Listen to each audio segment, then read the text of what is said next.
To see the entire picture and step back from it and not just learn but think. I think the dyslexia teaches that in a sense. Because learning is hard, it forces you to rely more on thinking. And as you get out into the world, it's thinking that is a lot more prized than learning. I can sort of see the end zone of the issue before other people have been able to. Maybe I'm not as sequential as other people need to be. I can sort of move ahead in a more radical way to sort of visualize what the end zone might be, where other people may have to go through a sequence of various things to get there. And I know that's frustrating to some of my cohorts here at the company. Maybe I'm not burdened by the sequential thinking that so many of the people are. So in terms of policy, dyslexia is a clinical diagnosis. It's not outgrown. It's based on history and observations, clinical judgment, and not a cutoff score. Test scores are proxies. We make up tests that we think get at something we're trying to understand, but it's a proxy. It's the reality of the life experience is what counts. That's why you have to understand the entity dyslexia and know what to ask for and what to look for. The instruction has to occur early on and be evidence-based, and accommodations are critical in order to measure ability and not disability. You don't want a child to be diagnosed, receive good instruction, and then when they're ready to use it and go out in the world, have the door locked because they couldn't get an accommodation and couldn't get into a college or graduate or professional school or practice their profession. So having a diagnosis of dyslexia is not just a label. It puts it all together. It provides a definition. It tells you how many, 1 in 5, that it's universal. It occurs in boys and girls. It's lifelong. We now know the cognitive basis, the neurobiologic basis. So the word dyslexia, the diagnosis tells you this, what happens over time, what to look for, and it gives a common language to teachers, to clinicians, to scientists, and parents, how to communicate. We know what is possible in the long term, and importantly, it gives children a community to be part of. The worst thing in life is to be isolated and to be alone. Having a diagnosis and knowing what you have allows a child that empowerment and connection to others. And this is another one of my favorite slides. This shows an iceberg. And what do we know about an iceberg? 90% is underwater. So here we show on the top of the iceberg, these are the famous dyslexics. They've made it.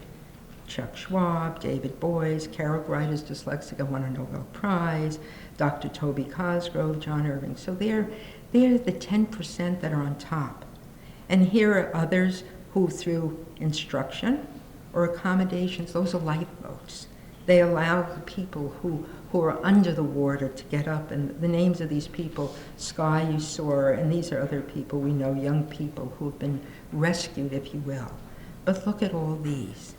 These are the 90% of children and adults who are underwater. They're raising up their arms, they're asking for help. And how can we not help them? We have to give them the lifeboat of instruction, of accommodation, so they can join the others and contribute to society and live fulfilling lives.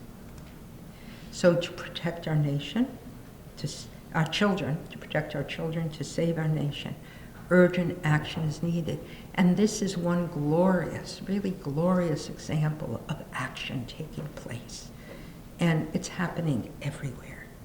So we have to have a lifespan perspective from cradle to career, having early evidence-based instruction, and it's not only just about teaching reading. We have to have the big picture and understand all the parts that have dyslexia. Even with the best instruction, children will read, and that makes a huge difference. But they won't read rapidly or automatically. The word retrieval, the spelling, the foreign language, and anxiety problems will persist. So we have to understand and make sure that children aren't punished for these. So we need a Bill of Rights for dyslexic children and adults. A Bill of Rights that says dyslexia is real, Schools must accept the diagnosis of dyslexia. It's a clinical diagnosis. Dyslexia reflects an unexpected difficulty within the person, and it leads to word retrieval, reading, and anxiety difficulties. The instruction must be evidence-based, proven to be effective, and given early. And if somebody has been diagnosed after high school and tested after high school, why does a 30-year-old have to go and be retested? It's expensive, it's time-consuming, and it makes a person unhappy.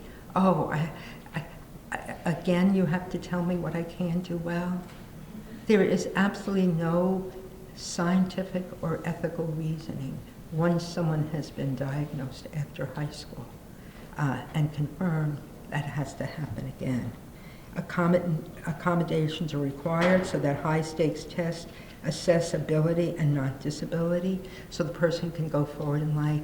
And this caucus co-chaired by Representative Cassidy, is actively involved in actually doing something about this. That's amazing, and I tip my hat and applaud Representative Cassidy for actually caring, understanding, and acting. And we, each one of us, have to support that and make sure other congressmen are involved as well. He's the leader, but we need to have the group. The high-stakes tests that are keeping so many back, they have to be reliable so that if you give it to another person or again, you'll have the same result. They have to be valid, they have to have meaning, and they have to be accessible to dyslexic children and adults. And here's, actually, I want to show you a clip from a movie I previously made. Each of the people you see here is dyslexic. Some of them are very well known. The first person you'll see is Whoopi Goldberg, and then you'll see a series of others. And I'm trying to talk about why we have to act. It's up to each of us to determine, are we going to do the right thing scientifically and morally? Or are we going to deprive society of these people's contributions? So a person who's dyslexic, how their life turns out will depend. They can be the most creative person. They can be the struggling child who develops into the attorney who speaks before the Supreme Court, or the very caring psychiatrist, or they can be somebody who sees themselves as a failure. And if that happens, not only is the person hurt, but we as a society are missing out on the most creative, compassionate people who really have something to offer. That's a real human resource. And so I believe each one of you has a copy of this card.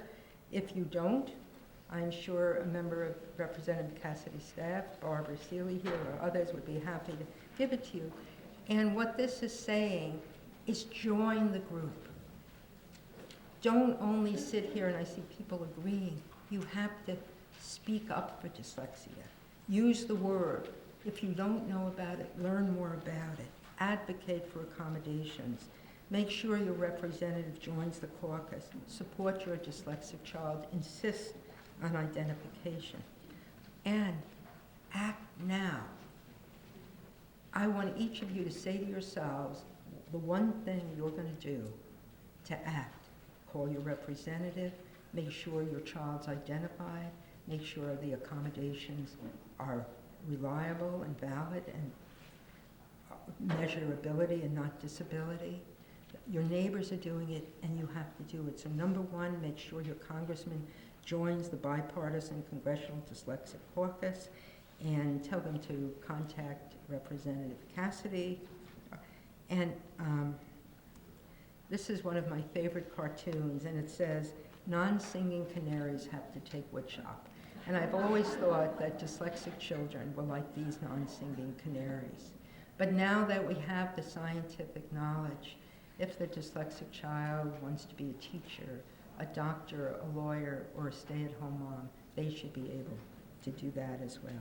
And here, this is a quote by Dr. Samuel Orton, who's a physician, and really the founding father of dyslexia.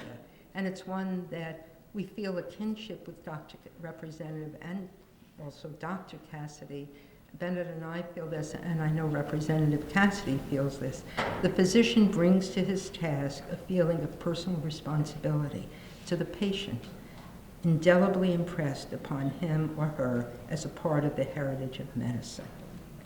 And so I thank you, because I know it's been a long morning, but I thank you for your attention, and I hope you'll each make a resolution to act now. And again, thank Representative Cassidy, Dr. Laura Cassidy, Barbara Seeley, and the rest of the wonderful Cassidy staff. Thank you.